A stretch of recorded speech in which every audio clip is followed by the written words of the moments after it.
नमस्कार, good evening. I am doctor Nirmala. Welcome to health and fitness. आज का हमारा टॉपिक है स्लीप एंड हेल्थ। वैसे देखा जाए तो नींद एक अपना डेली रूटीन है। नॉर्मल इंसान 6 से 8 घंटे की नींद ले लेता है। इसका मतलब अगर हम तकरीबन कैलकुलेट करें तो near about third of his life he spends in sleeping. So yes, it is essential, क्योंकि दिन भर हम लोग मेंटली फिजिकली एग्जर्ट हो जाते हैं। उसके बाद हम सोते हैं and next day you wake up with the same energy to continue your daily routine. इसका मतलब क्या है कि sleep is essential to cope up with your physical and mental exertion. And आजकल हम लोग देख रहे हैं कि बहुत ही कम लोग लकी है जिनको साउंड स्लीप, अच्छी स्लीप मिलती है। तो ऐसा ही कुछ और हम लोग इस स्लीप के बारे में आज हमारे डॉक्टर से जानकारी लेंगे। आज हमारे पैनल पे है doctor Bhushan, well known psychiatrist from Pune. Welcome doctor Bhushan. नमस्ते। Doctor doctor Anup Bharti from Nasik. He is also well-known psychiatrist practicing since last 10 to 12 years. Welcome, Hello. Dr. Anup. Hello, good evening to all. Dr. Rakesh Bergudri from Gadhinglis, Kolhapur. He is also renowned psychiatrist practicing since last 10 to 12 years. Welcome, Dr. Rakesh. Okay. नमस्कार and good evening.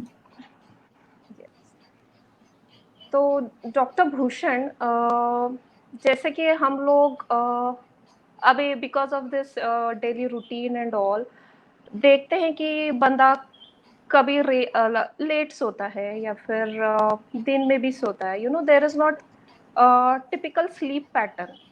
तो क्या normal sleep pattern कैसे होना चाहिए? Yes, जैसे कि normal sleep pattern, sleep is essential part of life ऐसे बोलते हैं हम। और स्लीप अगर अच्छी तरह से होना चाहिए, अच्छी तरह की होनी है तो उसका एक पैटर्न होना चाहिए। स्लीप पैटर्न नॉर्मल किसको बोलते हैं हम? जब हम उसका एक जो सर्कैडियन रिदम बोलते हैं, जिसमें मतलब एक डार्क साइड रहता है और एक लाइट साइड रहता है। मतलब दिन में लाइट है और नाइट में डार्क है। तो ये जो सर्कैडियन रिदम है, ये सर्कैडियन रिदम ये हाइपोथैलेमस जो ब्रेन में एक सेंटर है उसके हिसाब से ये चलता है। तो ये हाइपोथैलेमस क्या करता है, इसको कंट्रोल करता है। तो सबसे इम्पोर्टेंट चीज ये है कि जो सर्कैडियन रिदम है उसको हम मेंटेन करें। तो इस सर्कैडियन रिदम को मेंटेन करने के लिए क्या जरूरी है कि हम जब नाइट होती है, जब अंधेरा हो जाता है तब हम सोए, और जब सूरज उगता है तो दिन शुरू हो जाता है तब हम उठे। तो ये नेचुरल होना चाहिए। तो सर्कैडियन रिदम जैसे बाहर का एक क्लॉक है, वैसे हमारा इंटरनल बायोलॉजिकल क्लॉक भी है जो अंदर हमारे बसा है, वो हाइपोथैलेमस में बसता है। तो ये अगर हम सर्कैडियन रिदम के साथ में सोते हैं तो इसको हम नॉर्मल पैटर्न ऑफ स्लीप बोल सकते हैं। तो मतलब फिर भी तकरीबन हमें doctor Rakesh, I would like to know from you कि ये तो हो गया नॉर्मल स्लीप पैटर्न। लेकिन आजकल बहुत बोला जाता है कि इतने घंटे की नींद होनी चाहिए, या फिर कम सो रहे हो घंटे के हिसाब से, है ना, क्वांटिटी वाइज। तो what should be actual quantity, यानी कितना घंटा हमें सोना चाहिए? यस मैडम, ये बहुत कॉमन क्वेश्चन है कि हमें कितना घंटा सोना चाहिए। वैसे देखें तो हमारी अच्छी नींद होने के लिए क्वालिटी ऑफ स्लीप भी अच्छी रहनी चाहिए और क्वांटिटी ऑफ स्लीप भी अच्छा रहना चाहिए। तो दरअसल अपना जो स्लीप है वो एक बॉडी का फंक्शन है। जैसे एपेटाइट, भूख लगना, ये बॉडी का फंक्शन है, ऐसा वो स्लीप भी बॉडी का फंक्शन है। ये स्लीप जो कंट्रोल होता है वो ब्रेन से होता है। तो ब्रेन एक अपना बायोलॉजिकल क्लॉक सेट करता है और वो उम्र के हिसाब से बदलते रहता है।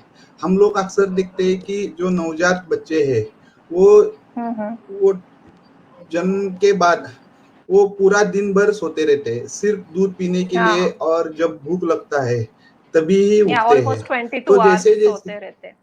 हाँ, ऑलमोस्ट 24 टू 22 आवर्स बच्चे सोते हैं जो न्यूली बॉर्न बेबीज रहते हैं।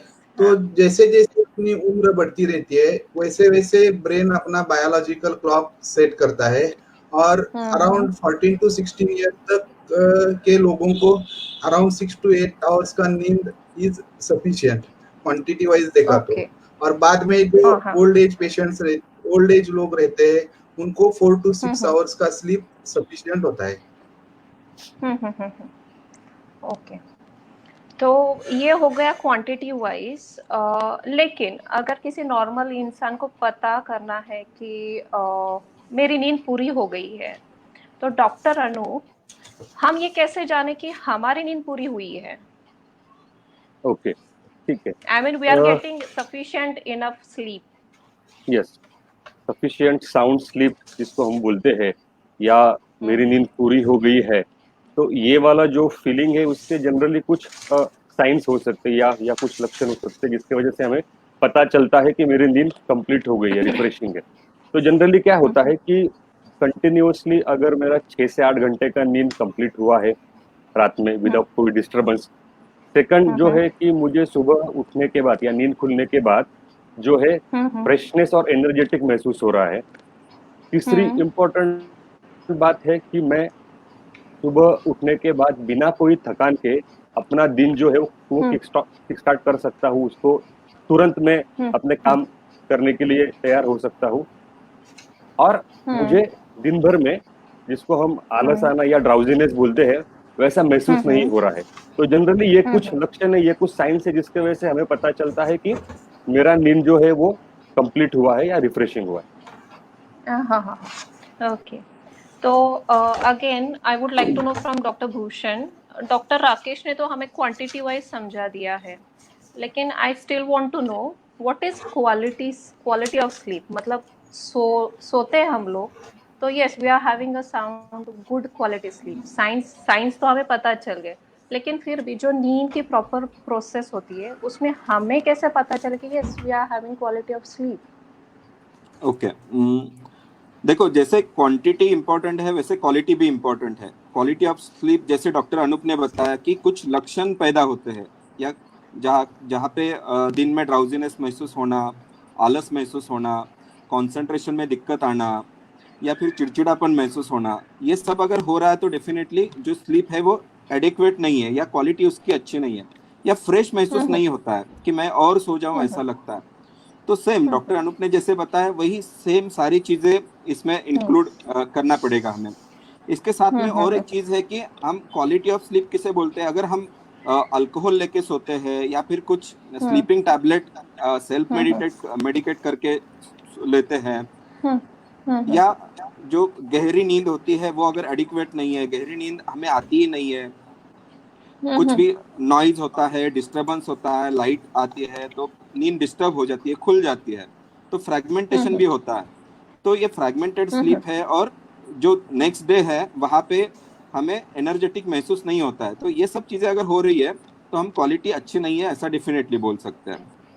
तो ये सब पार्ट कवर हो जाएंगे क्वालिटी ऑफ स्लीप के बारे में हम सोचते हैं तब, और वो कंटिन्यूअस होनी चाहिए, नॉन फ्रैगमेंटेड और कंटिन्यूअस होनी चाहिए, और रात में होनी चाहिए। अगर कोई शिफ्ट में काम नहीं कर रहा है तो डेफिनेटली रात को होनी चाहिए।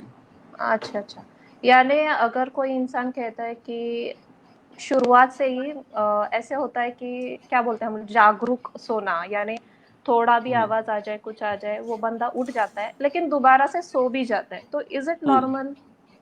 नहीं, ऐसा नहीं होना चाहिए। मतलब गहरी नींद, जैसे कि स्लीप में साइकिल्स होते हैं, मतलब एक 8 घंटे के स्लीप में हम एक 90 मतलब 1.5 से 2 घंटे के बाद में गहरी स्लीप में जाते हैं। तो ये गहरी स्लीप भी होना जरूरी है, गहरी नींद जिसको बोलते हैं वो भी जरूरी है। अगर गहरी नींद में हम जाते ही नहीं है तो डेफिनेटली वो क्वालिटी स्लीप नहीं है, क्योंकि हमारा मेमोरी कंसोलिडेशन नहीं होगा वहाँ पे। हम जो थकान है, बॉडी का रिस्टोरिंग जो फंक्शंस होना चाहिए वो नहीं होंगे। तो डेफिनेटली ये फ्रैगमेंटेशन नहीं होना चाहिए, और डीप स्लीप होनी चाहिए, गहरी नींद आनी चाहिए। ओके। सो तो वैसे डॉक्टर राकेश, ये तो हमने देख लिया है कि एक फ्रैगमेंटेशन भी पार्ट है, यानी अगर नॉन फ्रैगमेंटेड नींद है तो it is good quality one. तो ऐसे नींद की क्या क्या समस्या और है? किया मैंने और डॉक्टर के हिसाब से नींद की समस्या हम तीन हिस्से हैं। एक है इंसोम्निया या निद्रानाश, जिसमें दोनों भी क्वालिटी ऑफ स्लीप और क्वांटिटी ऑफ स्लीप दोनों भी हैम्पर हो जाते हैं। इसमें शुरुआत में क्या रहता है कि अगर शुरुआत में ही नींद लगने को अगर दिक्कत होती है, नहीं तो प्रॉब्लम्स आते हैं, तो उसे हम डिफिकल्टी इन इनिशिएटिंग स्लीप बोलते हैं। और अगर एक नींद होने के बाद देर रात में उठते हैं, फिर वापस से नींद नहीं लगती, तो उसे हम डिफिकल्टी इन मेंटेनिंग स्लीप बोलते हैं।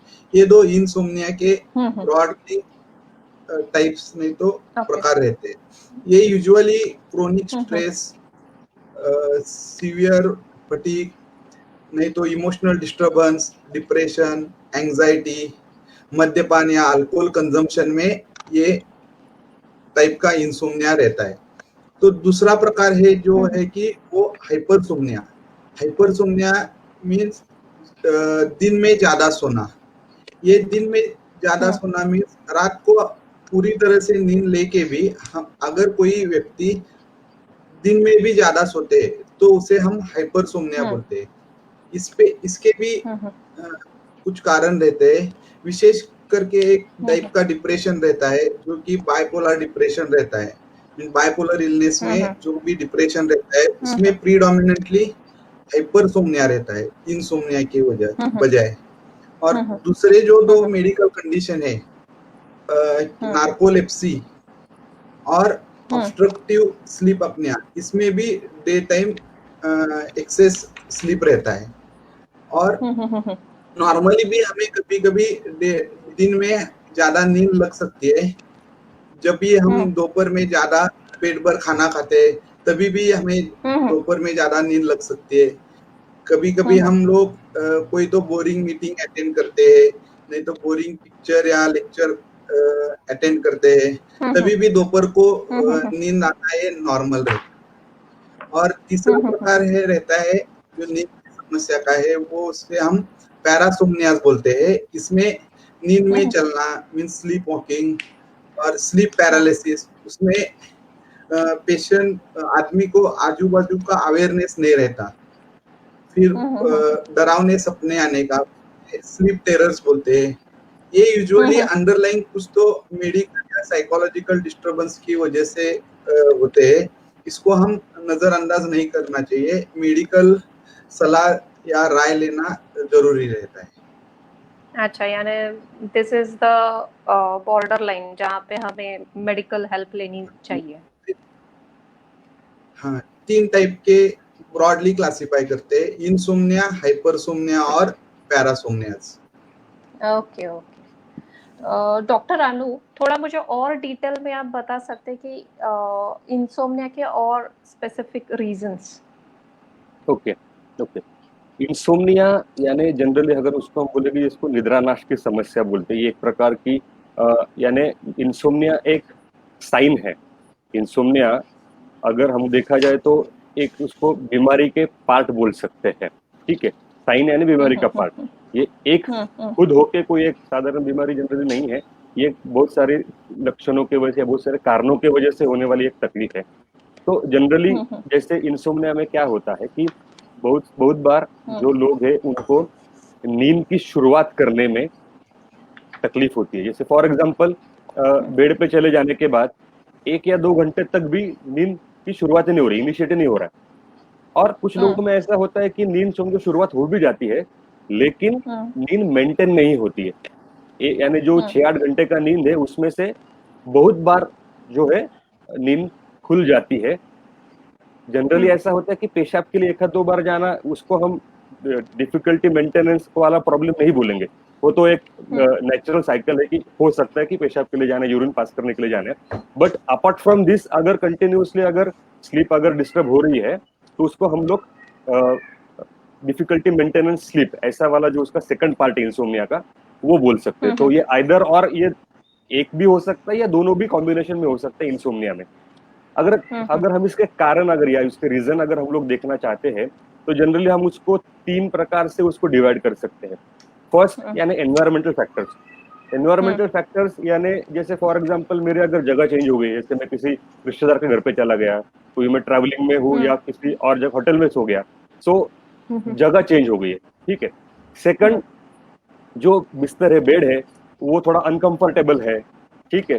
सेकंड जो और समझो फॉर एग्जांपल ब्राइट लाइट है, आजू बाजू में थोड़ा शोर शराबा ज्यादा है, यानी साउंड रूम नहीं है, कुछ ना कुछ आवाजें आ रही है। जैसे फॉर एग्जाम्पल मुंबई में बहुत बार ऐसा होता है कि कंटिन्यूसली लोकल ट्रेन चलती रहती है, तो कुछ कुछ लोगों को उसके वजह से भी नींद की समस्या हो सकती है, क्योंकि वो हमेशा वही वही आवाज कंटिन्यू आता रहता है। एनवायरमेंटल फैक्टर्स में और भी जरूरी है कि जो रूम का टेम्परेचर, यानी फॉर एग्जाम्पल अगर ज्यादा गर्मी है, समर डेज है, तो नींद डिस्टर्ब हो सकता है। अगर ज्यादा सर्दी है, यानी विंटर सीजन में भी कभी कभी उसके वजह से भी नींद डिस्टर्ब हो सकता है। तो ये कुल मिला के हो गए एनवायरमेंटल फैक्टर्स, ठीक है। सेकंड फैक्टर्स होते हैं फिजिकल फैक्टर्स, जिसमें जनरली अगर मुझे कोई जगह पे जैसे कोई पेन है, दर्द है, जैसे फॉर एग्जाम्पल बैक एक है, हेडेक है, तो इसके वजह से मुझे नींद बराबर से नहीं आ रही है। सेकंड और हो सकता है मुझे फीवर है, या कोई जैसे फॉर एग्जाम्पल फीवर के अलावा जैसे फॉर एग्जाम्पल कुछ एसिडिटी है, जीआई डिस्टर्बेंस है, तो ये कुछ वजह है जिसके वजह से ये फिजिकल फैक्टर्स की वजह से नींद का प्रॉब्लम हो सकता है या इंसोम्निया का प्रॉब्लम हो सकता है। थर्ड फैक्टर हम लोग उसमें कंसिडर करेंगे साइकोलॉजिकल फैक्टर। साइकोलॉजिकल फैक्टर यानी जैसे बहुत सारे लोगों को स्ट्रेस के वजह से, एंग्जाइटी के वजह से या डिप्रेशन के वजह से नींद की समस्या होती है।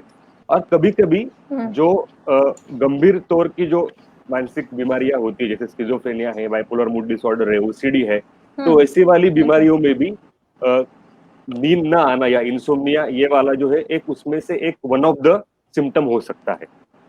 Thank you. तो ये तो हो गया मतलब रिगार्डिंग इंसोम्निया, लेकिन इसके अलावा भी डॉक्टर भूषण हमने देखा है कि स्पेसिफिकली बच्चों में वो बातें करते हैं या बेड वेटिंग भी होता है, तो इसके बारे में आप कुछ बताएंगे?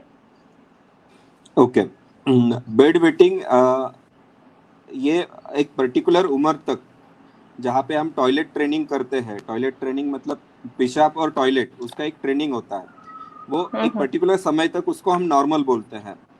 तो अगर कोई पेशाब करता है, बेड वेटिंग करता है, तो इसके 2 रीजन हो सकते हैं, या हम उसको डिवाइड कर सकते हैं, एक प्राइमरी नॉक्टर्नल इन्यूरेसिस या फिर सेकेंडरी नॉक्टर्नल इन्यूरेसिस।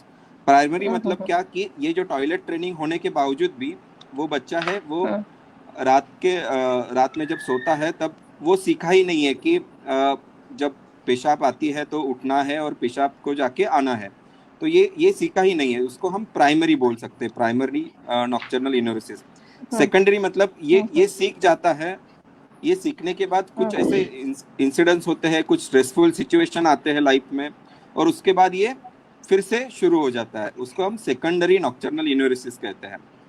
तो इसके लिए कभी कभी ये चीज़ फैमिलियल भी हो सकती है, या मतलब फैमिली में रन हो सकती है, कुछ उसमें जेनेटिक पार्ट भी हो सकता है, कि मतलब अगर फैमिली में किसी को बेड वेटिंग का अगर पहले प्रॉब्लम रह चुका है तो बच्चों में होने का चांसेस ज़्यादा है, या फिर अगर मेंटल स्ट्रेस बहुत ज़्यादा है तो इसके वजह से भी ये चीज़ें हो सकती है।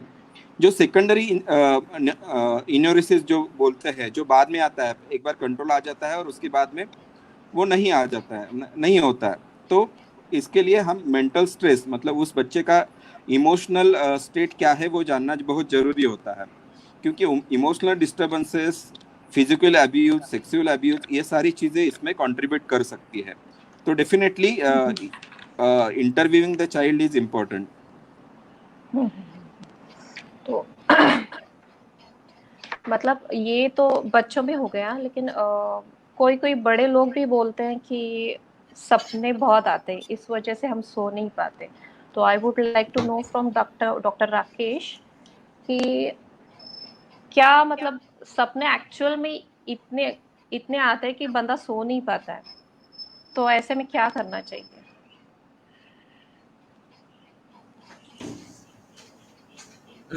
बहुत अच्छा क्वेश्चन मैडम।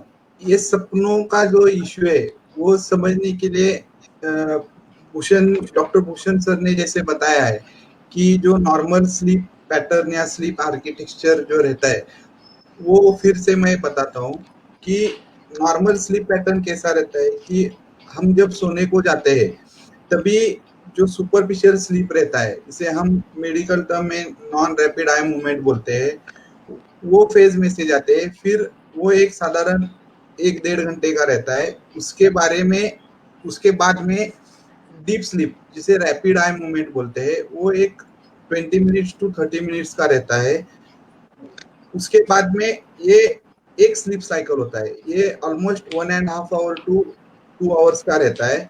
ऐसे एक रात में पूरे नींद के टाइम में 4 to 5 साइकिल्स होते हैं। और जो सपने जो आते हैं वो सिर्फ रैपिड आई मूवमेंट यानी डीप स्लीप में ही आते हैं। वो आरईएम स्लीप या डीप स्लीप का ही एक भाग है जो सपने आना। तो नॉर्मली कैसा होता है कि डीप स्लीप में जो सपने आते हैं वो डीप स्लीप के बाद में सुपरफिशियल स्लीप हो जाता है, इसलिए वो जो सपने हैं वो हमें याद नहीं रहता। तो जब भी आदमी डीप स्लीप में रहते हैं और डीप स्लीप में रहते वक्त किसी कारण उनको अगर उनकी नींद खुल जाती है, तभी उनके जो सपने आते हैं वो फिर याद आने लगते हैं।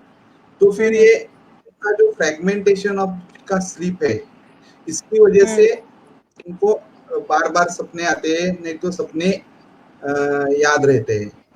इसलिए ज्यादातर लोगों को जो क्रोनिकली उनका अनस्टेबल माइंड है, इमोशनल स्ट्रेस में रहते हैं, नहीं तो सीवियर एंजाइटी रहती है, नहीं तो कोई तो एक आधा ट्रॉमेटिक इवेंट देखा रहता है, उसका रिकलेक्शन ऑफ थॉट रहता है, नहीं तो फिजिकल या सेक्सुअल अब्यूज रहता है। इन लोगों में रिपीटेडली ये ड्रीम्स का प्रॉब्लम डेवलप होता है। तो अगर हम उसको अंडरलाइंग स्ट्रेस या जो एंजाइटी है, नहीं तो जो भी साइकोलॉजिकल इश्यूज है वो सॉर्ट आउट करेंगे तो जो सपनों का जो इश्यू है वो भी कम हो जाता है। Okay. Now there is upcoming question from Rashmi. I would like to this question goes to Dr. Anup.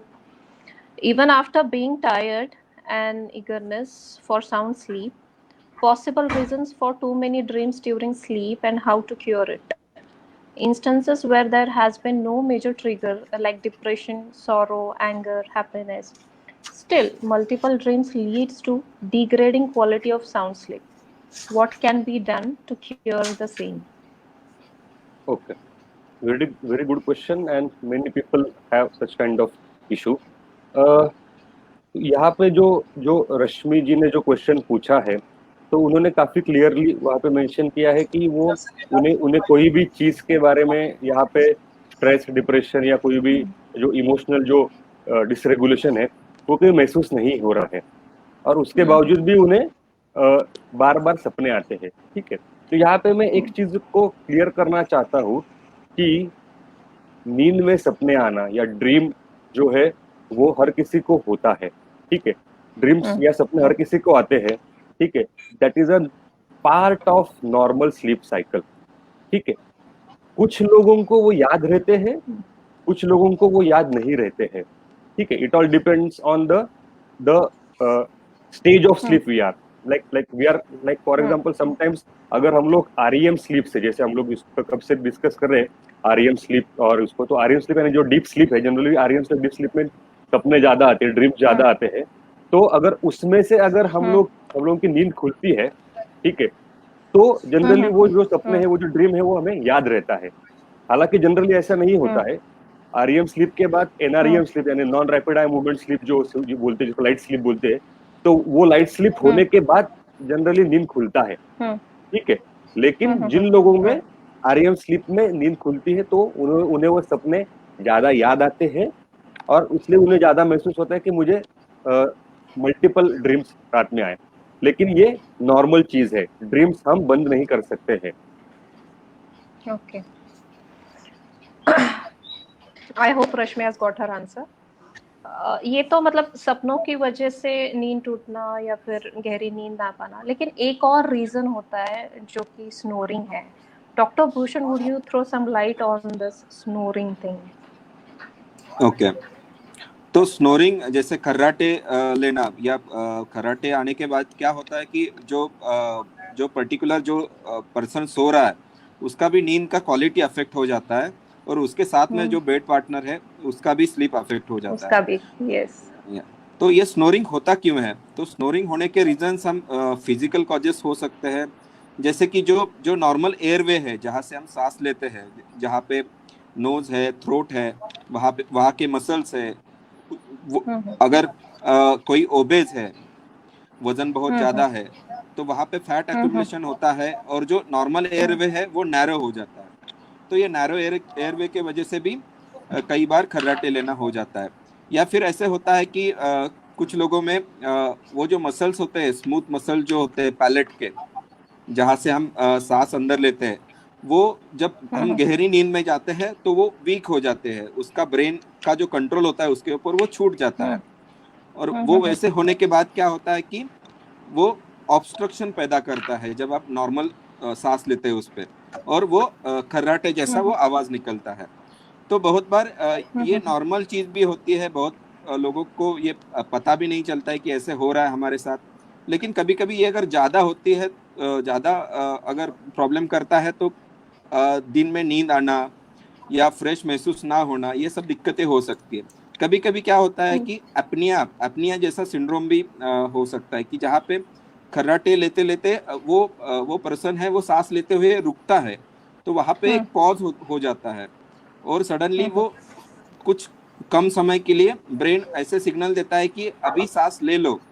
तो फॉर ए मोमेंट उसको वो जागना पड़ता है, तो वो अवेयर नहीं रहता है कि ये मुझे जागना पड़ रहा है, लेकिन ब्रेन सिग्नल देता है कि अभी ऑक्सीजन लेवल कम है और आप जागो और सांस लो। तो फॉर ए मोमेंट वो जागता है और उसके बाद सांस लेता है और फिर सो जाता है। तो ये फ्रैगमेंटेशन पैदा करता है, छोटे छोटे फ्रैगमेंटेशन की वजह से क्वालिटी अफेक्ट हो जाती है। तो ऐसे लोगों में ओबेसिटी एक रहती है, ऐसे लोगों में हाइपरटेंशन जैसे रक्तदाब है वो बीमारी भी बढ़ सकती है, और ऐसे लोगों में हृदय रोग या हार्ट अटैक की समस्याएं भी बढ़ती है।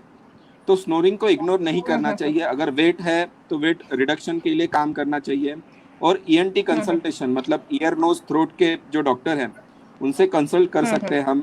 हम स्लीप स्टडी कर सकते हैं जिसमें हम पैटर्न देख सकते हैं कि वो पर्टिकुलर पर्सन जाग रहा है क्या नींद में जब स्नोरिंग बहुत ज्यादा होता है। तो इसको निग्लेक्ट ना करते हुए हम लाइफस्टाइल मॉडिफिकेशन करके हम वेट रिडक्शन कर सकते हैं, और एक प्रॉपर कंसल्टेशन भी ले सकते हैं कि जहाँ पे हम स्नोरिंग का कॉज ढूंढ पाए। ये करना जरूरी है। अभी जहाँ तक हम लोग देख रहे हैं कि इंसान को अगर रात को नींद नहीं आती है तो ऑब्वियसली ही tends to sleep in the day time, है ना। तो डॉक्टर राकेश, मैं आपसे जानना चाहती हूँ कि क्या दिन में सोना ठीक है? अगर नॉर्मल इंसान को भी दिन में सोना है तो कितना घंटा सो सकता है वो? इसके बारे में थोड़ा जानकारी दे दीजिए।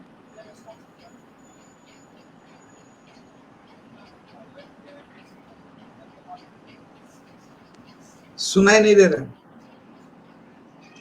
Hello, okay. I would request Dr. Anup to answer this question. Dr. Anup, are you audible? हाँ, यस। तो ये था मेरा क्वेश्चन कि दोपहर में नींद लेनी चाहिए या नहीं चाहिए? यूजुअली ये होता है कि रात को अगर बंदा अच्छे से नहीं नींद पूरी कर पाता है तो he feels to complete his sleep in during daytime. And this is for the person who is not sleeping well in the night. And ये भी देखा जाता है कि नॉर्मल इंसान जो कि रात को भी अच्छे से सो रहा है वो दिन में भी सोता है। तो I just want to know about day time sleep. Okay, fine, ठीक है। यहाँ पे हम लोग इसको ना दो प्रकार से इसको हम लोग डिस्कस कर सकते हैं।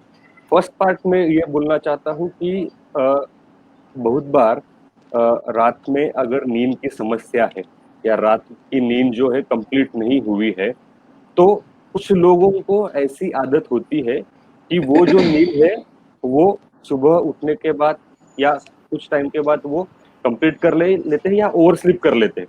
यानी फॉर एग्जांपल अगर रेगुलरली अगर वो 7 बजे उठना चाहते हैं वो 10 बजे उठते हैं और उनको ऐसा लगता है कि मैं अगर ये 2-3 घंटा अगर एक्स्ट्रा सो लूंगा तो मुझे नींद जो है मुझे मेरी कंप्लीट हो जाएगी, ठीक है। तो ये अपना जो स्लीप का डेप्थ है वो कंप्लीट करने के लिए कुछ लोग करते हैं, ठीक है। ये करना उचित नहीं है, क्योंकि क्या होता है ऐसा ऐसा करने से जो अपना जो स्लीप का साइकिल है, जैसे हम लोगों ने थोड़ा इसके बारे में ये वर्ड सुना कि सर्केडियन रिदम जिसको बोलते हैं, तो ये स्लीप साइकिल या सर्केडियन रिदम जो है ये इसके वजह से डिस्टर्ब हो सकता है अगर हम लोग ओवर स्लीप कर रहे हैं या दिन भर में अपनी रात की नींद कंप्लीट करने के लिए अगर कंपेंसेटरी सो रहे, ठीक है। सेकंड पार्ट जो है, जैसे कुछ लोगों को, ठीक है, जिसको हम लोग रैपिड नैप या पावर नैप बोलते हैं, तो वो लेना उनको जरूरी होता है, क्योंकि वो लेने से उनको एनर्जेटिक महसूस होता है, फ्रेश महसूस होता है, वो अपने काम का जो उनका कंसंट्रेशन है वो उनको लगता है कि अच्छे से हो सकता है। कुछ लोगों को उसके वजह से जो फॉर एग्जांपल अगर कोई शारीरिक कुछ चीजें है जैसे हेडेक है वगैरह, तो वो भी उनसे उनका जो कम हो जाता है, ठीक है, मेंटल फटीग कम हो जाता है। तो ये रैपिड नैप या पावर नैप लेना कोई गलत बात नहीं है, लेकिन ये पावर नैप का मतलब ही यही है कि एटलीस्ट यानी it should be like 30 to 45 minutes ऐसा तक होना चाहिए, तो हम उसको बोलते हैं पावर नैप। 3 घंटे सोएंगे तो पावर नैप नहीं है आफ्टरनून में। Okay. ठीक है, I hope the question is answered. Yeah. Thank you.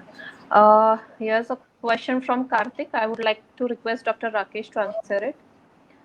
Sir, is there any way to increase our deep sleep time? Are you audible, Dr. Rakesh? Kartikeya ji, good question. वैसे तो मैंने जैसे बताया है कि सुपरफिशियल स्लीप और डीप स्लीप का जो पैटर्न है वो अपने ब्रेन का ही फंक्शन है, तो वैसे टाइम इंक्रीज नहीं कर सकते, पर क्वालिटी ऑफ डीप स्लीप का है वो हम इम्प्रूव कर सकते हैं। जैसे अभी अनूप सर ने बताया कि दोपहर को ज्यादा नींद नहीं लेने का, लिमिटेड नींद लेने का, और जो भी हेल्दी जो स्लीप हाइजीन के टेक्निक्स है वो हम अपने लाइफ में मॉडिफाई करेंगे तो quality of deep sleep time अच्छा रहेगा। ओके, तो मतलब डीप स्लीप एनहांस करने के लिए जो स्लीप हाइजीन बताया गया है वो थोड़ा स्ट्रिक्टली फॉलो करना वुड बी बेटर है। नाउ Yes, आजकल ये देखा जाता है कि nowadays since corona times screen time बहुत बढ़ गया है. I think it is also affecting our sleep pattern somewhere. So I would like to know from Dr. Bhushan what we can do for it. Okay, screen time मतलब हम screen time किसको बोलते हैं कि जहाँ पे कोई भी स्क्रीन सामने रहता है, जैसे कि जो लैपटॉप का स्क्रीन हो, मोबाइल का स्क्रीन हो या टेलीविजन हो, कौन सा भी स्क्रीन हो जहाँ से लाइट इमिट हो जाती है। मतलब ये जो लाइट होती है वो यूजुअली ब्लू लाइट रहती है, और ये अगर ब्लू लाइट आंखों में जाती है तो डेफिनेटली क्या होता है कि जो मेलाटोनिन नाम का एक न्यूरोट्रांसमीटर सिक्रेट होता है ब्रेन में, और जो जरूरी होता है अच्छी नींद आने के लिए, वो सिक्रेट होने का टाइम होता है, वो टाइम आगे चला जाता है। मतलब स्क्रीन टाइम कितना रखे, तो हम ऐसा बोल सकते हैं कि जो 3 साल के बच्चे हैं उससे अगर नीचे कोई उम्र है तो वहाँ पे स्क्रीन टाइम बिल्कुल भी नहीं रहना चाहिए, क्योंकि वो ब्रेन डेवलपमेंट में अफेक्ट करता है। अगर 3 साल के बाद में जो बच्चे हैं उनका अगर स्टडी रिलेटेड कुछ वो काम कर रहे हैं तो वो यूज कर सकते हैं। सबसे इम्पोर्टेंट चीज ये है कि एक डिजिटल कर्फ्यू होना चाहिए। जैसे कि हम रात को अगर 10 बजे सोते हैं तो शाम के 7 बजे से रात के 10 बजे तक एक डिजिटल कर्फ्यू होना चाहिए, जहाँ पे हम कुछ भी स्क्रीन आंखों के सामने ना ले। तो पर्टिकुलर ऐसा टाइम नहीं बताऊंगा मैं, लेकिन ये अगर टाइम हम पाले, डिजिटल कर्फ्यू अगर पाले, तो क्या होता है कि जो मेलाटोनिन नाम का जो हार्मोन है, न्यूरोट्रांसमीटर है, जो ब्रेन में रिलीज होता है, तो वो अच्छी तरह से रिलीज होगा और अच्छी तरह की नींद आने के लिए मदद करेगा। तो नींद आने से पहले या नींद का जो समय है उससे पहले 2 या 3 घंटे हमें स्क्रीन टाइम बिल्कुल भी नहीं होना चाहिए। तो उससे पहले हम जितना जरूरी है उतना स्क्रीन टाइम यूज कर सकते हैं। जैसे कि कुछ लोग काम करने वाले हैं, मतलब जिनका काम लैपटॉप पे ही होता है, तो वो काम अपना 7 बजे बंद कर सकते हैं। जो नींद का समय फिक्स है उससे पहले वो बंद कर सकते हैं। तो या दैट वाज, ये मुझे डॉक्टर अनूप से जानना है कि ये तो हो गया स्क्रीन टाइम की वजह से हम अभी जाग रहे हैं, लेकिन बच्चे यूजुअली एग्जाम ओरिएंटेड पीपल, वो पढ़ाई की वजह से बहुत देर तक जगे रहते हैं, तो उनके लिए आप क्या सलाह देंगे? ओके, ठीक है। This is related to study pattern, ठीक है। अगर यानी just to give some input, अगर हम लोग थ्रू आउट द ईयर अगर अच्छे से पढ़ते हैं तो जनरली लास्ट मोमेंट वाली जो हरी होती है, लास्ट मोमेंट वाला जो स्ट्रेसफुल वाला जो पढ़ाई होता है वो करना नहीं पड़ता है, ठीक है। यानी एंड मोमेंट पे भागा दौड़ी नहीं करनी पड़ती कि अरे मुझे एक रात में पूरा बुक खत्म करना है या एक रात में मुझे 10 लेसन खत्म करने हैं, तो ये वाला जो है ये नहीं होता है। तो जनरली जो लोग जो है वो थ्रू आउट द ईयर थोड़ा थोड़ा पढ़ते रहते हैं या जो प्रिपरेटरी लेवल उसमें थोड़ा सा अच्छे से पढ़ते हैं, तो उनको जनरली लास्ट मिनट वाला ये भागा दौड़ नहीं करना पड़ता।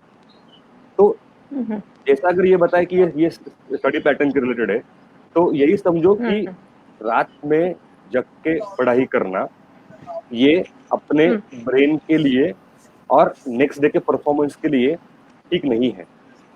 यानी कुछ लोगों को बहुत माइनर ऐसे लोग होते हैं कि जिनको इसकी आदत होती है कि वो कर पाते हैं, बहुत कम है, ठीक है। लेकिन मैक्सिमम टाइम पे ऐसा होता है कि रात में अगर फॉर एग्जाम्पल पूरी रात पढ़ रहे हैं या 1 या 2 ही घंटा पढ़ रहे सो रहे हैं एग्जाम के पहले या थ्योरी पेपर के पहले, तो जो मेमोरी का जो पोटेंशिएशन होना चाहिए, जो मेमोरी का फॉर्मेशन होना चाहिए, वो होने के लिए दिक्कत होती है।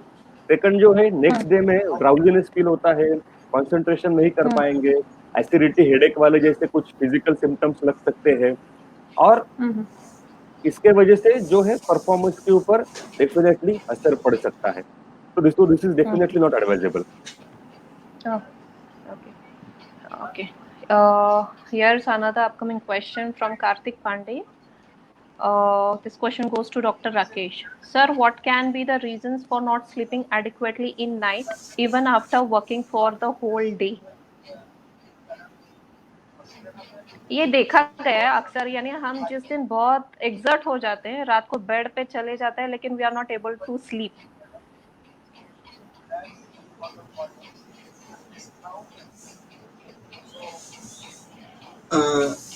Good question, Karthik.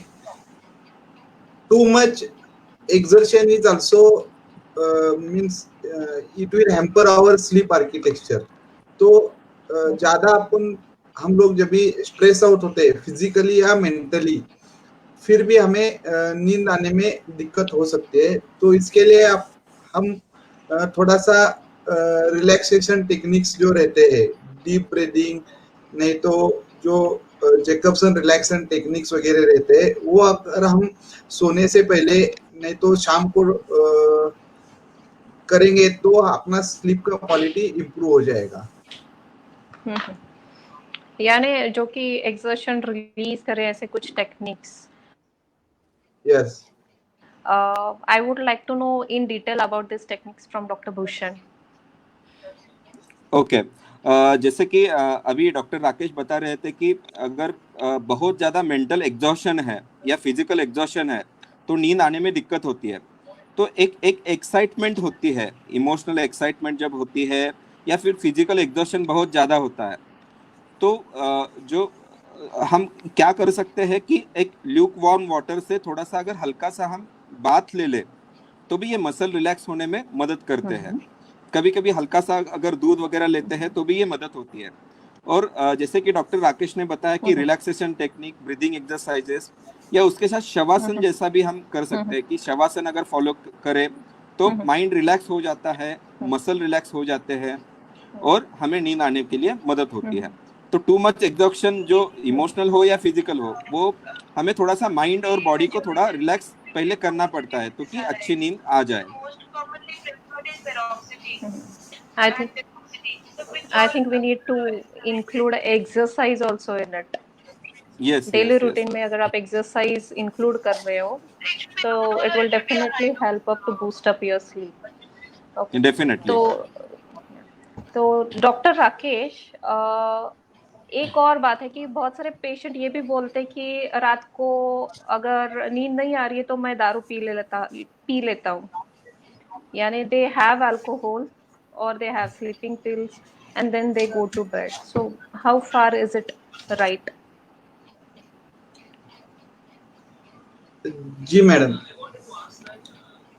मैं इस प्लेटफॉर्म से सब दर्शकों को ये निवेदन करना चाहता हूँ कि नींद अगर किसी को नींद की समस्या है तो उसे सुलझने के लिए सेल्फ मेडिकेशन की तौर में नींद की दवाइयाँ या मद्यपान या अल्कोहल लेना ये हानिकारक है, ये सेहत के लिए हानिकारक है। इसलिए हम लोग directly over the counter medicine जैसे कि नींद की दवाई वगैरह लेना वज्र करना चाहिए और डॉक्टरों की या साइकियाट्रिस्ट की सलाह लेके जो भी अंडरलाइंग इंसोम्निया या निद्रानाश का जो प्रॉब्लम है वो हमें सुलझ के लेना चाहिए। इससे अपनी नींद की क्वालिटी में फर्क हो जाता है। Okay. Now, Dr. Anu, there's a question for you from K. Prabhakar. Sir, how exactly sleep deprivation affects our health physically and mentally? And should drugs form a major part of its cure? Okay. This is extension of what Rakesh and Bhushan has covered in previous few questions. Sleep deprivation generally क्या होता है ना कि sleep deprivation के वजह से अगर ये कंटिन्यूसली अगर स्लीप डिप्राइवेशन हो रहा है तो डेफिनेटली इसके फिजिकल और मेंटल दोनों भी जो है इल इफेक्ट्स या उसके दुष्परिणाम हो सकते हैं। फिजिकल इफेक्ट्स में अगर हमने देखा जाए तो because of sleep deprivation headache वाली समस्या बहुत ज्यादा होती है। जिन लोगों को अगर माइग्रेन वाली बीमारी है तो वो बढ़ती है, उसके अटैक्स आना ज्यादा होता है। जो अपना जीआई सिस्टम है यानी इसको पचन संस्था बोलते हैं, तो जीआई सिस्टम के वजह से डिस्टरबेंस होते हैं। काफी सारे एसिड पेप्टिक डिसीज यानी एसिडिटी वाली बीमारियां होती है, कॉन्स्टिपेशन ज्यादा होता है और जो है शरीर में एक प्रकार की फटीग या थकान वाली फीलिंग रहती है। तो ये जनरली फिजिकल कुछ इल इफेक्ट्स जैसे हम लोग साधारणतः आते हैं उसके बारे में। मेंटल इफेक्ट्स अगर हमने देखा जाए स्लीप डिप्राइवेशन के वजह से, तो कंटिन्यूसली अगर स्लीप डिप्राइवेशन है तो वो जो व्यक्ति है वो ड्राउजी रहता है दिन भर। दूसरी बात, वो चिड़चिड़ा बनता है, हर छोटी छोटी बात के ऊपर उसको गुस्सा आ सकता है बिकॉज ऑफ स्लीप डिप्राइवेशन। वो अपने काम के प्रति जो उसका जो इंटरेस्ट है वो भी कभी कभी नहीं लगता है। वो काम को निपटाने का बस सोचता है कि मुझे अभी नींद आ रही, जल्दी घर पे जाए करके, या काम में जो कंसंट्रेशन होता है तो वो भी वो नहीं कर पाता है। यानी he is most of the time occupied with his internal cues और बाहर क्या चल रहा है उसको नहीं समझ रहा है करके। तो ये वाले कुछ फैक्टर्स जो है वो उसके मेंटल या उसके जो परफॉर्मेंस एबिलिटी है उसके ऊपर हो सकते हैं। यानी मूड का चेंज होना और गुस्सा आना, थकान लगना, ये वाले कुछ चीजें। और सेकंड जो पार्ट उन्होंने बताया, जो सेकंड पार्ट ऑफ क्वेश्चन की मेडिकेशन का कितना रोल है, तो यहाँ पे ये देखना जरूरी है कि जैसे राकेश ने भी बताया कि self medication is not at all advisable. अगर आपको कभी भी ऐसा लग रहा है कि आपकी जो नींद की समस्या है और वो आपने जो रूटीन जो कुछ चीजें जो फॉलो करना चाहिए हेल्दी लाइफस्टाइल वाली, तो वो करने के बावजूद भी अगर आपको नींद की समस्या महसूस हो रही है, you are having sleep disturbances या स्लीप प्रॉब्लम, तो जो डॉक्टर है, साइकियाट्रिस्ट है, उनकी सलाह लेना बहुत जरूरी है। क्योंकि हम लोग जो है वो उसके पीछे वाले जो भी कुछ रीजंस है उसको जान के फिर ये आपकी नींद की समस्या है उसको हम कंप्लीटली क्योर करने का कोशिश कर सकते हैं। Dr. Bhushan, yes, one question from Abhijit. Before going to sleep, can we take a walk for at least 1 hour? Okay तो बहुत बार जैसा कि हम बोलते हैं कि खाना खाने के बाद शतपावली करना चाहिए, मतलब एक एक एक 100 स्टेप्स हम चल सकते हैं। तो डेफिनेटली ये क्या करता है, ये हल्का सा व्यायाम है, मतलब एक एक जो सीवियर काइंड ऑफ एक्सरसाइज जैसे कि वेट ट्रेनिंग होता है या बहुत जोर से दौड़ना, साइकिल चलाना होता है, ऐसा नहीं है। तो ये हम डेफिनेटली कर सकते हैं। इससे क्या होता है कि जो हम खाना खाते हैं वो प्रोसेसिंग होने के लिए, उसका डाइजेशन होने के लिए वो मदद करता है। और जब हम भरे हुए पेट में इमीडिएटली सोते हैं तो क्या होता है कि बहुत बार वो खाना इंटेस्टाइन की तरफ नहीं गया रहता है। तो क्या होता है कि उसके रिफ्लेक्सेस आते हैं, तो डकार आना या फिर एसिडिटी महसूस होना, ये सब चीजें होती है। हम अगर थोड़े समय के लिए अगर हल्के से चलते हैं, कुछ एक 3-4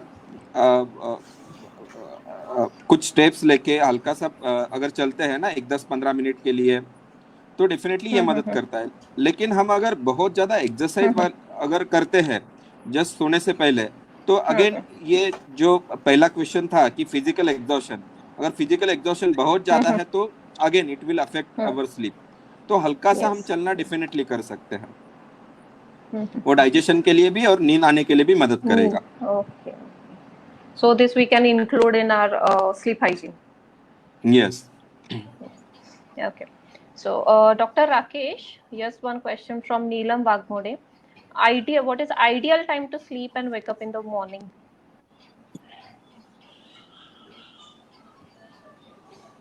यस मैडम, जैसे मैंने इनिशियल क्वेश्चंस में बताया है कि हर एक का एक अपना बायोलॉजिकल क्लॉक बॉडी में सेट रहता है। तो उसके हिसाब से हमें कौन से टाइम में नींद आता है वो हिसाब से एडजस्ट करना रहता है। तो इट इज नॉट नेसेसरी कि जल्दी सो के जल्दी उठना है, but it is a good habit. अगर हम ट्राई करेंगे कि जल्दी सो के जल्दी उठने का, it is well and good, क्योंकि उसके जल्दी उठने के भी बहुत सारे ज्यादा फायदे रहते हैं कि कूल एनवायरनमेंट रहता है, कम एनवायरनमेंट रहता है ऑफिस को जाने के लिए, नहीं तो काम को जाने के लिए हम जल्दी से बाहर निकल सकते हैं, स्ट्रेस रिडक्शन हो सकता है, ये भी फायदे हैं जल्दी उठने के। पर बहुत बार ऐसा होता है कि अपना अपना बायोलॉजिकल क्लॉक की वजह से हम जल्दी सो के जल्दी नहीं उठ पाते। तो ज्यादातर की कोशिश करना चाहिए कि जल्दी सो के जल्दी उठना चाहिए। वो करने के लिए क्या करना रहता है कि अपना जो उठने का जो टाइम है, वेकअप टाइम, वो सुबह का फिक्स करने का। इससे क्या होता है कि जल्दी उठेंगे तो थोड़ा सा अपना स्लीप साइकिल थोड़ा सा शिफ्ट होता है जल्दी सोने का। तो ऐसे हम धीरे धीरे आदत लगा सकते हैं।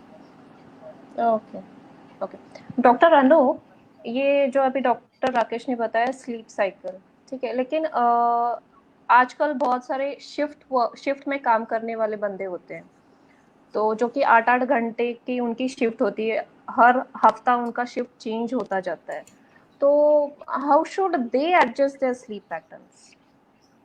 ओके, शिफ्ट वर्कर्स यानी जनरली अगर हम देखा जाए तो जो कॉल सेंटर्स के एम्प्लॉय है या हॉस्पिटल स्टाफ है, डॉक्टर्स है, बहुत बार जो सिक्योरिटी स्टाफ है या जो इंडस्ट्री वर्कर्स है जिनके 3 शिफ्ट होती है और वो चेंज होती रहती है वीकली हिसाब से या व्हाटएवर उनका शेड्यूल उसके हिसाब से, तो इन लोगों को डेफिनेटली बिकॉज ऑफ ये चेंजिंग जो शिफ्ट है, इसके वजह से इनका जो स्लीप का जो साइकिल है उसके ऊपर और उसका रेगुलेशन वाला जो पार्ट है उसके ऊपर असर पड़ता है, ठीक है। तो लेकिन काम करना तो बहुत जरूरी है, तो काम करना भी जरूरी है और अपना स्लीप का जो पैटर्न है उसको रेगुलेट करना भी जरूरी है। तो यहाँ पे कुछ सिंपल टिप्स अगर हम लोग फॉलो करते हैं तो जनरली जो शिफ्ट वर्कर्स है तो वो अपनी जो है ये स्लीप रेगुलेशन को मेंटेन करना कुछ हद तक पॉसिबल हो सकता है। जैसे फॉर एग्जांपल शिफ्ट खत्म होने के बाद जितने जल्दी हो सके उतने जल्दी बेड के ऊपर जाके सोना चाहिए। वो आप घर पे आने के बाद बाकी कुछ टाइम पास करना जरूरी नहीं है, 2-3 घंटे तक कुछ करना जरूरी है। When you finish off your shift तुरंत आके ट्रैवलिंग टाइम छोड़ के तुरंत आके आप बेड पे जाके सो जाना चाहिए। सेकंड थिंग, आपको वो टाइम पे जनरली ऐसा होता है ना कि अगर सुबह में अगर शिफ्ट खत्म हुआ है तो बाहर बहुत जगह बाहर थोड़ा आवाज चालू होता है या थोड़ा सनलाइट आना चालू होता है, तो कर्टन्स लगाना जरूरी है अच्छे से। अगर साउंड की इश्यू है तो कुछ ईयर प्लग पहन के भी सो सकते हैं जिसके वजह से साउंड का डैम्पिंग हो सकता है। थर्ड इम्पोर्टेंट चीज और ये है कि जो अपना मोबाइल है वो एक तो कम्प्लीटली साइलेंट मोड पे रख के सो जाना चाहिए या उससे कॉल जो डाइवर्ट कर दो, तो यानी उसके वजह से आपकी नींद नहीं खुल रही है, डिस्टर्ब ना, हाँ डिस्टर्ब ना हो। ठीक है। डिस्टर्ब। फोर्थ इम्पोर्टेंट फैक्टर ये हो सकता है यहाँ पे कि जो फैमिली मेंबर्स है, जो जिसका शिफ्ट वर्कर इनके जो फैमिली मेंबर्स है उन्होंने बहुत यहाँ पे रिस्पॉन्सिबल बिहेव करना जरूरी है कि मेरा जो लड़का है या मेरा हस्बैंड है या मेरी वाइफ है, अगर उसका अगर शिफ्ट वर्किंग का शेड्यूल है तो मुझे उनका जो 6 से 8 घंटे का स्लीप जब तक कंप्लीट नहीं हो रहा है मुझे उनको डिस्टर्ब नहीं करना है। तो these are few important thing जो फॉलो हो सकती है। और जो जनरली रिक्वायरमेंट है अपना स्लीप का, वो 6 से 8 घंटे का स्लीप जब तक कंप्लीट नहीं हो रहा है तब तक जो शिफ्ट वर्कर है उन्होंने नींद से उठना नहीं चाहिए। ठीक है। तो these are few simple tips. Yeah, nice one. Dr. Bhushan, here's a question from Rashmi. For a 5-month-old baby, how much should be ideal sleep? My baby sleeps hardly for 9 to 10 hours, with one long sleep of 4 hours, 2 naps of 1.5 hours, and rest all naps of 30 to 40 minutes. Since his birth itself, this is how his sleep pattern has been so. Will this impact his brain, physical development in long run? So far, baby's food intake, weight, and playfulness is good. Okay तो रश्मि जी ने बोला है कि will this impact his brain और physical development in long run, और उसके बाद उन्होंने ही बताया कि so far babies food intake, weight and playfulness is good. तो ये है कि जो छोटे बच्चे रहते हैं, न्यूबॉर्न रहते हैं या 1 साल के अंदर इन्फेंट जिसको बोलते हैं, वो ज़्यादा सोते हैं, मतलब 20 से 22 घंटे तक की नींद उनको जरूरी रहती है। तो ये ऐसा एज ए रूल हम नहीं बना सकते। कुछ बच्चे हैं वो बीच में उठेंगे, उनको भूख लगी है तो वो दूध पीने के लिए उठेंगे या कुछ टॉयलेट के लिए उठेंगे, तो ये होगा। और नॉट नेसेसरीली कि इसका ब्रेन डेवलपमेंट पे असर होगा। अगर वो प्लेफुल है, उसका वेट अच्छी तरह से बढ़ रहा है, जो माइलस्टोन्स बोलते हैं हर एक समय के बाद में डेवलपमेंट के जो माइलस्टोन्स बोलते हैं हम, जैसे कि चलना, बोलना या फिर मम्मी को पहचानना या आई कांटेक्ट बनाना, अगर ये सब चीजें अगर नॉर्मल तरीके से हो रही है तो ज्यादा उसके बारे में सोचने की जरूरत नहीं है।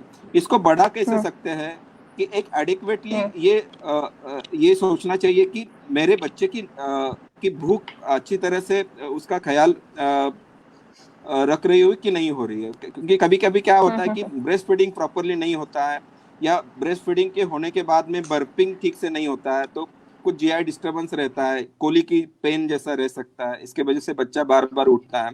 तो ये सब थोड़ा सा ख्याल रखना चाहिए।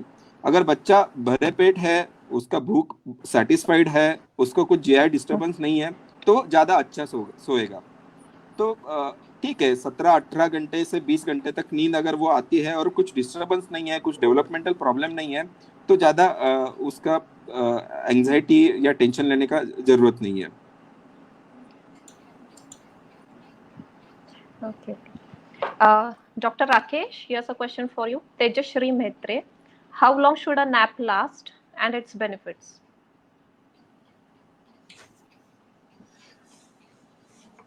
तेजस्वी मैडम, जो दोपहर का नैप है तो वो यूजुअली 30 to 40 मिनट्स का रहना चाहिए, क्योंकि अगर हम दोपहर का नींद ज़्यादा लेते हैं तो ऑब्वियसली क्या होता है कि अपना स्लीप साइकिल है जो वो आगे शिफ्ट हो जाता है। इसलिए अपना जो स्लीप रिदम है, नहीं तो स्लीप आर्किटेक्चर है, वो डिस्टर्ब होता है। तो थोड़ा माइंड को और बॉडी को रेस्ट देने के लिए दोपहर को 30 to 40 मिनट्स का जो नैप है वो that is sufficient. Okay. Okay. So we are about to finish now. I would request all our doctors to just give few tips so that our audience try to get a sound, good quality and healthy sleep. Okay doctor तो भूषण। मैं कुछ tips मैं बताना चाहता हूँ कि हमारा जो सोने का जो जगह है वहाँ पे अगर आप बहुत ज़्यादा टाइम दिन में बिताते हैं या लेटे रहते हैं तो आपको रात को वही जगह पे नींद आने के लिए डेफिनेटली दिक्कत होगा। तो सोने का जो टाइम है वो फिक्स रखो और सोने की जो जगह है वहाँ पे आप दिन में कम से कम समय तक रहो। वहाँ पे आप लेटे रहोगे तो वो नींद नहीं आएगा, क्योंकि वो एसोसिएशन बनता है अपना, वो बेड के साथ ब्रेन में एसोसिएशन बनता है कि ये बेड में पढ़ने के लिए यूज करता हूँ, यहाँ पे बेड में बैठ के मैं खाना खाता हूँ। तो ये अगर एसोसिएशन ऐसे बन गए तो उसी बेड में नींद नहीं आएगी। तो जो बेड है वहाँ पे जो आपको सोना है उस बेड पे आपको कम से कम टाइम बिताना है। दूसरी चीज ये है कि आपको उठने का समय फिक्स रखना चाहिए। मतलब ऐसा होता है कभी कभी कि रात को सोने के लिए बहुत लेट हो गया तो मैं थोड़ी देर और सोता हूँ, ऐसा नहीं करना है। जैसे कि डॉक्टर अनूप ने भी पहले बताया कि अगर टाइम फिक्स रखते हैं आप तो वो शेड्यूल फिर से सही हो जाता है। अगर आप ये शेड्यूल एक दिन में खराब होता है और वही सेम साइकिल अगर कंटिन्यू रहता है तो वो अफेक्ट करता है। तो उठने का टाइम आप फिक्स रखो, जहाँ पे आप अगर 15-20 मिनट सोए हैं, 1 घंटा सोए हैं, फिर भी उठने का टाइम और काम करने का टाइम अगर सेम रखते हैं तो आपका स्लीप साइकिल मेंटेन रखने के लिए ये मदद करेगा। और कुछ टिप्स बाकी मेरे जो कलीग है वो भी डॉक्टर बताएंगे। Anoop. Yes doctor Anoop. Okay, वैसे पूरे वेबिनार में we are try to cover maximum queries and maximum the content. Still, there are few things like Dr. Bhushan has highlighted about एक फिक्स टाइम पे नींद से उठना चाहिए या नींद से यू शुड वेक अप, ठीक है। At the same time maximum possible जब तक है तब तक लिए रात में फिक्स टाइम पे सोना भी जरूरी है, ठीक है। सेकंड जो है कि जो एक्सरसाइज जो है, जनरली कुछ लोगों का ऐसा होता है ना कि वो सोने के पहले एक्सरसाइज करते हैं, ठीक है। तो शाम को 7-8 के बाद जनरली एक्सरसाइज नहीं करना चाहिए, क्योंकि उसके वजह से बॉडी जो है वो वार्म रहता है और जो ब्रेन को जो है वो एक्टिवेशन मिलता है और जो मेलाटोनिन वाले जो हार्मोन है उसके ऊपर इफेक्ट हो सकता है। तो जो विगरस एक्सरसाइज है वो शाम को 7-8 बजे के बाद नहीं करना चाहिए, ठीक है।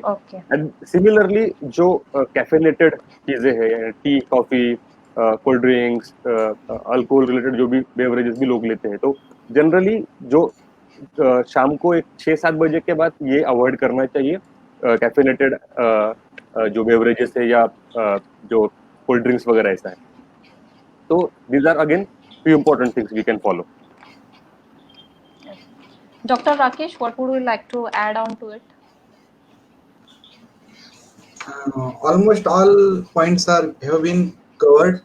So I thank Team Health and Fitness for organizing this beautiful webinar, and I congratulate and wish best for future endurance. Thank you. Okay, we are about to finish, but before finishing, there's one more thing on a serious note regarding this upcoming suicidal news regarding celebrities or any other our society people. Please don't commit suicide. Your life is very precious. If at all अगर थोड़ा सा भी आपको लगता है या फिर suicidal thoughts आपके माइंड में आते हैं या फिर आपको डिप्रेशन सा फील होता है, please seek medical help. Okay, Take care. And thank you very much, Dr. Bhushan, Dr. Anup, Dr. Rakesh. Thank you very much. Thank you.